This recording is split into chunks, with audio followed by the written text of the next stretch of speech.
Doe, the Heaven's Gate cult leader, preached that humans can pass from container to container.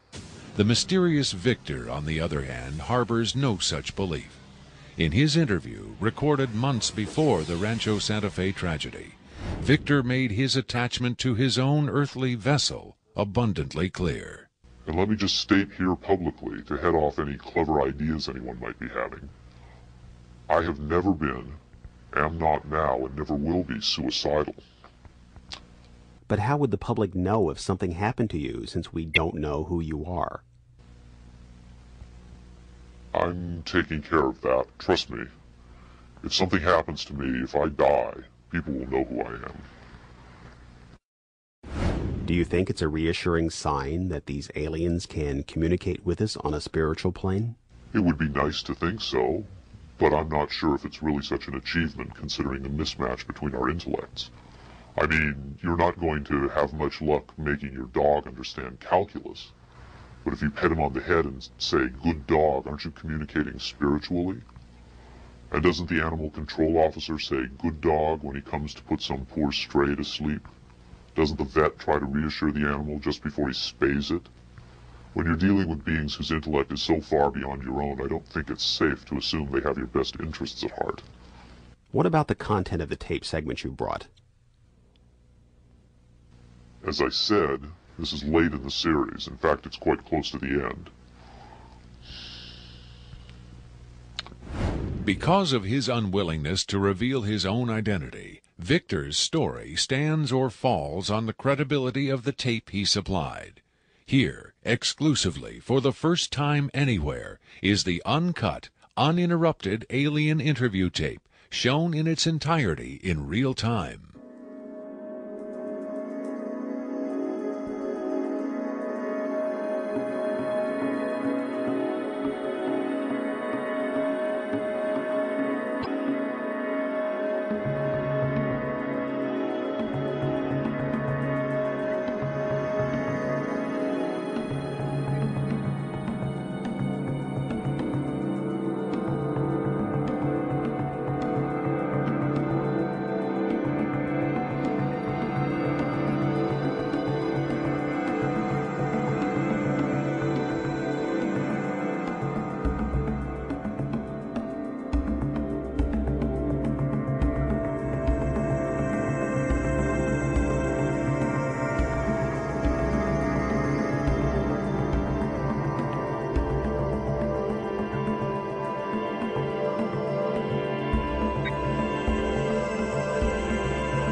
You removed the soundtrack from the tape before you turned it over to this program.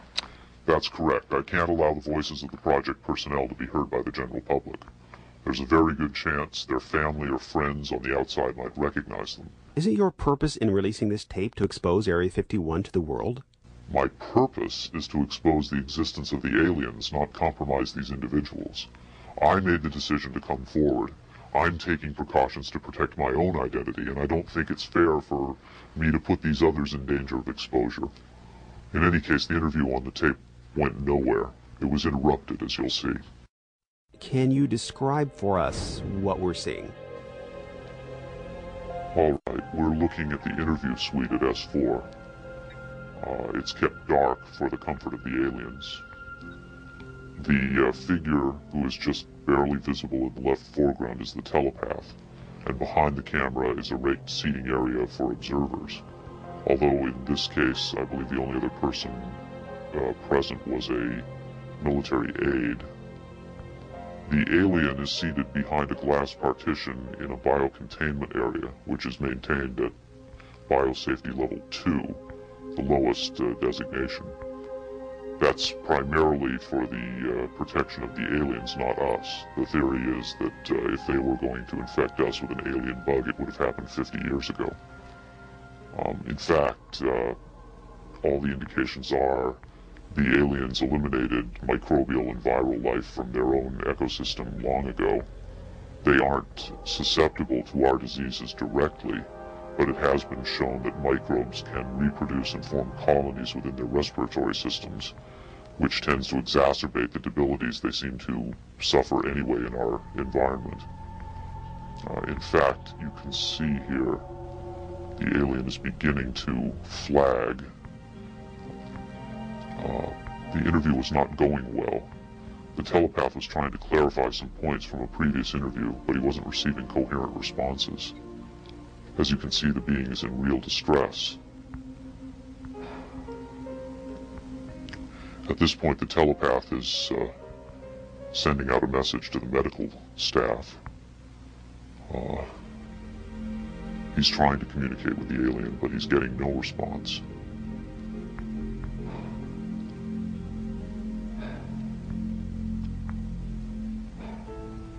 There's very little he can do. There's no direct connection between his space and the biocontainment area. That's the aide stepping in on the right. The medical staff should be there by now. They're slow in responding. There they are. I have to say the medical personnel at S4 are less than first rate. They tend to be selected for their willingness to keep secrets rather than their medical competence. By the way, he's not shining that light into the eyes. It looks that way, but in fact he's checking for hemorrhaging around the eye sockets and in the nasal cavity. I'm sorry. It's very hard for me to watch this.